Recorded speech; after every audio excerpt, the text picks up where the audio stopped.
Un épisode un peu particulier aujourd'hui puisque je profite de ce moment pour me livrer à vous. En effet, qui suis-je? Depuis combien de temps suis-je à mon compte? Pourquoi avoir lancé 2 podcasts?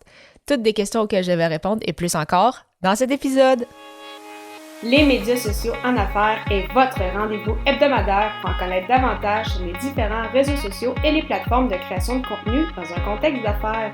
Chaque semaine, je, Amélie Delebel, répondrai à une question thématique qui vous permettra d'appliquer concrètement ces conseils pour votre entreprise. C'est parti! Salut et bienvenue sur les médias sociaux en affaires, épisode 125. Et aujourd'hui, je réponds à la question « Qui suis-je? » En effet, donc, qui suis-je, Amélie Delebel? Donc, j'ai voulu en fait profiter de cet épisode pour faire un peu ce qu'on recommande en fait de faire à l'épisode 0 ou à l'épisode 1, qui est un peu notre récit signature, qui est en fait un peu un épisode comme j'ai fait pour mon autre podcast, Athlète Entrepreneur, à l'épisode 174. Alors, comme on dit, mieux vaut tard que jamais. Donc, j'en avais glissé rapidement un mot justement à l'épisode 1 quand j'avais présenté un peu c'était quoi le contexte de ce podcast-ci. D'ailleurs, si jamais vous ne l'aviez pas écouté, simplement vous rendre au ameliedelebel.com/E majuscule 001. Mais je n'étais pas rentrée vraiment dans les détails, en fait, de c'est ça, qui suis-je comme personne, c'est quoi mon parcours, qu'est-ce qui m'a amené à être travailleuse autonome, pourquoi avoir lancé mes podcasts, mon expertise, etc. Donc, on va aller avec le commencement. Donc, Amélie Delebel, je suis née à La Tuque, donc une petite ville en Mauricie. J'ai par la suite déménagé à Granby où j'ai vécu pendant plus de 17 ans et demi. Donc, mon rêve plus jeune était en fait d'être journaliste sportive. Donc, j'ai toujours été une sportive. J'ai fait différentes disciplines. Donc, j'ai joué au soccer, au deck hockey, au basketball.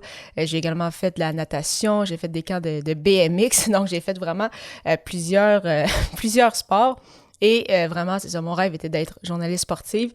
C'est pourquoi, en fait, je me suis lancée dans la rédaction de blog, la rédaction web, en fait, dès l'âge de 13 ans, donc au début de secondaire 2, sur Le Grand Club, en fait, qui appartient au RDS.ca. RDS, le réseau des sports, qui est vraiment la plus grande, une des plus grandes chaînes de télévision de sport au Québec.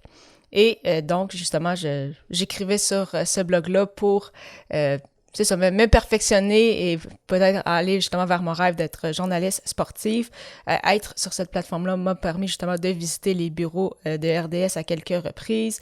Ça m'a également permis d'avoir des contacts avec un homme qui a eu pendant en fait plusieurs années un site qui s'appelait Parlons Junior, qui m'a permis de couvrir la LHJMQ, qui est la Ligue de hockey junior majeure du Québec, qui est la meilleure ligue junior au Québec, donc où a joué entre autres Sidney Crosby et Nathan MacKinnon. Donc, j'ai couvert pendant quelques années le Phoenix de Sherbrooke. Donc, mes parents m'amenaient certaines fins de semaine de Granby à Sherbrooke. Donc, on parle environ d'une heure de route aller, une heure retour. Lors de mon arrivée à Québec en 2015, j'ai eu le plaisir de couvrir les Remparts de Québec lors de leur première année au Centre Vidéotron, donc de 2015 à 2016. J'ai également, au fil des années, couvert, bien évidemment, l'équipe de ma ville, Granby, donc les Inuks au niveau Junior 3A. À mon arrivée à Québec, j'ai également couvert pendant quelques années comme analyste les anciennement commandeurs de Lévis, aujourd'hui chevalier de Lévis au niveau Midget 3A, donc l'étape avant le junior majeur, et j'ai également été commentatrice pour le Blizzard du séminaire Saint-François, donc j'ai été la première femme analyste et commentatrice au niveau Midget 3A. J'ai également été la première femme analyste et par la suite commentatrice au niveau collégial, donc avec les dynamiques du cégep de Sainte-Foy qui est où je reste en fait depuis plusieurs années, en fait depuis justement août 2015, donc lors de mon arrivée à Québec et pour mes études universitaires et par la suite j'ai décidé de m'établir, de rester dans cette ville. Donc vraiment j'ai toujours goûté au monde sportif, c'était vraiment quelque chose qui m'intéressait et ironiquement c'est justement lors de mon cours de journalisme à l'Université Laval, le meilleur cours d'ailleurs que j'ai eu en termes de résultats, donc le seul cours universitaire où j'ai terminé avec un A+. Mais c'est également à ce moment-là, en fait, que j'ai réalisé que je ne voulais pas être journaliste, mais que je me rendais peut-être un peu plus au niveau des relations publiques. Je me disais, plutôt que d'être journaliste et d'être neutre, vis-à-vis une équipe, mais je trouvais ça vraiment intéressant de faire partie, en fait, d'une organisation. Et c'est en travaillant pour les Inuks, justement, du Cégep de Granby, que je me suis aperçue que c'était vraiment plus le fun de travailler, de faire partie d'un club, de faire partie d'une équipe, plutôt que d'être justement journaliste.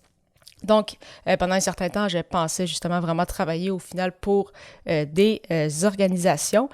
Et justement, j'avais quelques années auparavant, donc là, je sais que je me déplace un peu au niveau des dates, mais pourquoi j'ai commencé justement à aimer tout ce qui touche les réseaux sociaux. La rédaction web, comme vous le savez, je l'ai faite début, à ce moment-là, on était en 2009, donc au début de secondaire 2. Mais en fait, c'est à 18 ans, donc en 2014, que j'ai connu Marco qui était à ce moment-là, qui travaille pour l'Académie du podcast, mais à ce moment-là, qui était un des propriétaires des Inuks du Cégep de Granby, qui m'avait vu justement travailler pour un autre site indépendant à la couverture de son équipe. Et il m'avait dit, ça serait bien que tu puisses travailler pour moi pour, à ce moment-là, qui était son autre entreprise pour laquelle il travaille, donc Production Extrême, qui est également une entreprise familiale située à Granby.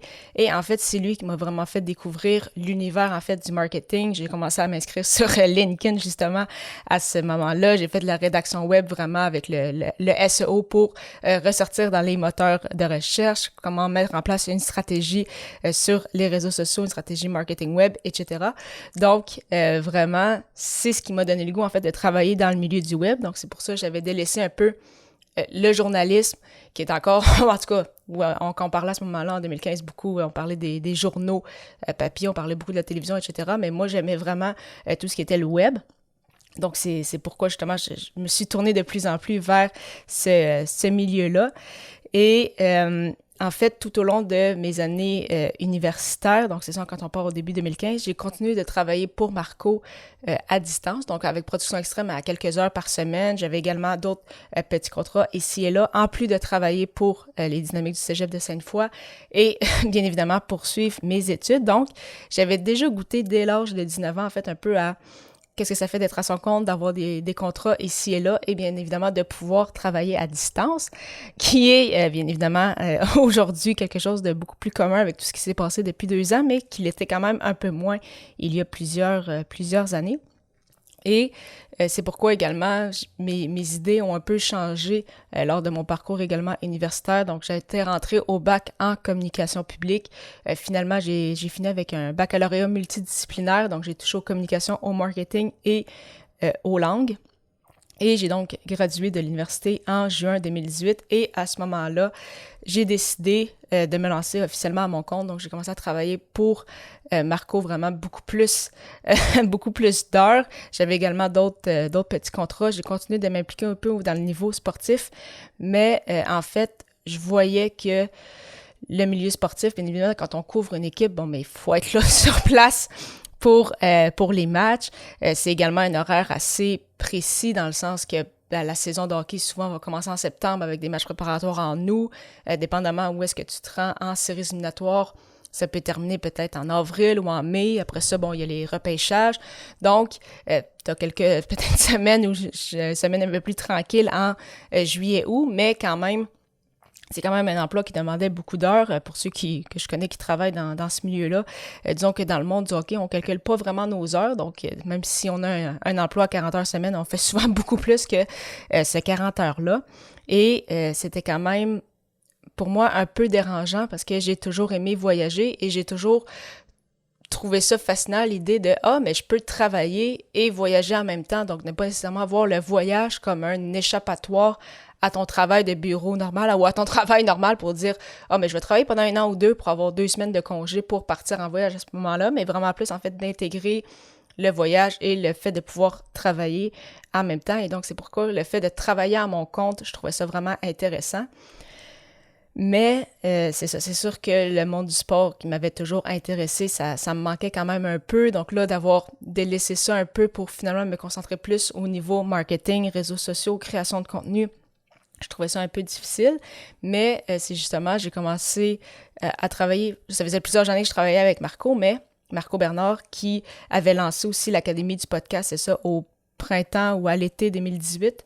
Et donc, j'ai commencé à travailler, c'est ça, un peu plus pour lui. Et c'est à ce moment-là aussi, à l'automne, qu'il a lancé, en fait, sa formation bêta de Podcaster Pro pour, justement, être en mesure de lancer son podcast. Et c'est là où je me suis dit, mais pour garder, justement, un peu un pied dans le milieu sportif, pourquoi ne pas lancer un podcast qui touche deux passions, soit l'entrepreneuriat, donc le côté un peu plus business, et bien évidemment le monde du sport. Donc, c'est là, en fait, qu'est né Athlète Entrepreneur. Donc, vous connaissez un peu plus l'idée, en fait, derrière, justement, le lancement de ce podcast-là pour me permettre, justement, de continuer de discuter avec des sportifs de grand niveau qui se sont lancés dans le milieu des affaires. Et donc, c'est ça. Donc, en même temps de lancer ce podcast-ci, j'avais quand même mon blog parce que je continuais de couvrir des équipes de sport. Je parlais pas encore beaucoup de mon côté marketing. Et c'est ça. Donc, je m'étais lancé à mon compte en juin 2018. Finalement, une des grosses erreurs que j'ai faites, en fait, c'était d'avoir un seul gros contrat et quelques petits, mais une fois que mon gros contrat, le nombre d'heures avait grandement diminué, je me suis retrouvée un peu le bec à l'eau. Donc, j'ai testé en fait le milieu du travail, j'ai fait plusieurs entrevues. J'ai fini à travailler pour un hôtel à partir de juin 2019. Donc, j'avais encore quand même des petits contrats. Je travaillais quand même pour les Dynamiques du Cégep de Sainte-Foy et en plus, j'avais mon emploi à temps plein. Donc, ça a été vraiment des mois très, très chargés et ça a été quand même une belle expérience de travailler vraiment, d'être employée. C'était la première fois, en fait, que j'étais employée aussi longtemps. Donc, oui, j'avais eu des emplois d'été où je travaillais des fois quelques heures ici et là, mais vraiment d'avoir un emploi temps plein pendant plusieurs mois, ne pas nécessairement de travailler de chez nous ou dans un aréna, ça faisait quand même assez différent. Et en fait, malgré que j'avais des super collègues, que les patrons étaient vraiment de super bonnes personnes, je me suis aperçue que vraiment, j'étais faite en fait pour travailler à mon compte. Je sais que ceux qui vous m'écoutez présentement, probablement que vous avez déjà ressenti ça. Vous travaillez, vous savez que vous avez un bon emploi, vous avez des bonnes conditions, mais vous avez quand même l'impression qu'il y a quelque chose qui manque et c'est vraiment le fait d'être à votre compte. Donc, c'est pour ça que finalement, je me suis relancée à mon compte en février 2020, le 14 février, en fait, pour être précise, donc la journée de la Saint-Valentin. Donc, c'est ça, c'était ma prise 2 pour me lancer à mon compte et c'est ça, l'erreur qu'en fait, qu'il ne fallait pas que je répète, c'était de n'avoir qu'un seul gros client et quelques très, très petits.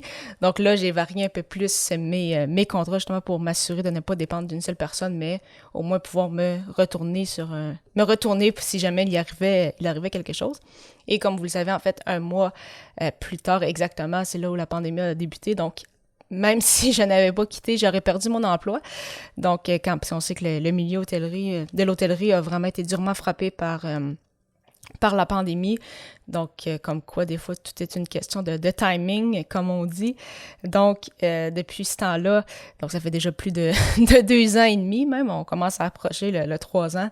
C'est vraiment, ça roule très, très bien depuis tout ce temps-là. Je suis vraiment très heureuse dans ce que je fais, donc tout ce qui touche au marketing web, réseaux sociaux, création de contenu.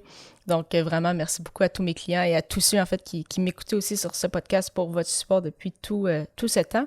Et justement, ça m'amène à la création de ce podcast-ci. Donc, pourquoi avoir lancé les médias sociaux en affaires en 2021, donc en janvier 2021, 2 ans après le lancement d'Athlète Entrepreneur?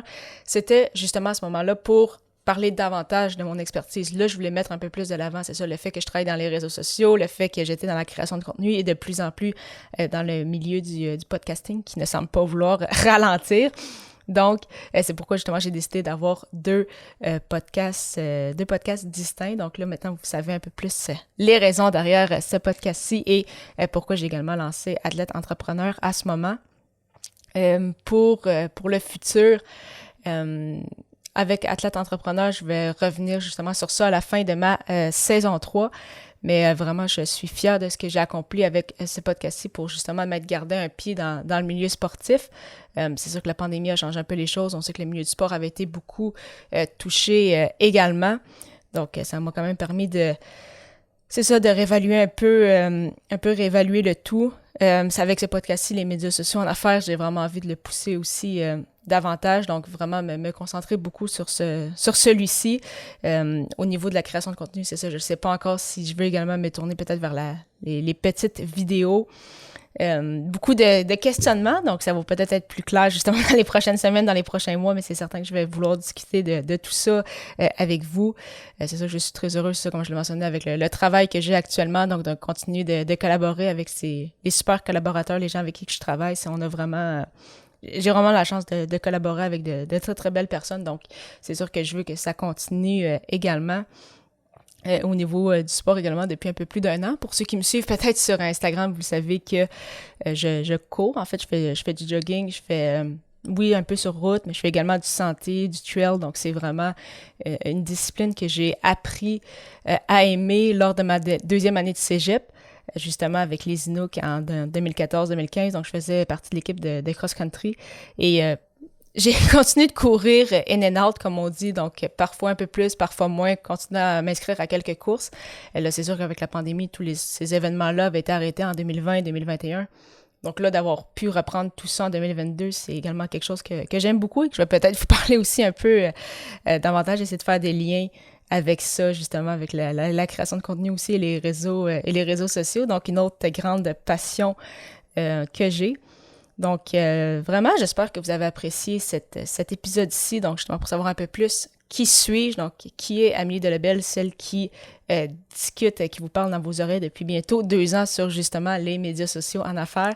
Donc, j'espère vraiment que vous avez apprécié cet épisode-ci. Si c'est le cas, je vous invite, si ce n'est pas déjà fait, à vous abonner à ce podcast sur, en fait, la plateforme d'écoute que vous préférez. Donc, merci beaucoup encore une fois pour ce support depuis tout ce temps et vraiment au plaisir de vous retrouver à l'épisode 126 alors que je répondrai à la question « Est-il important de se former avec un podcast? » Sur ce, à très bientôt!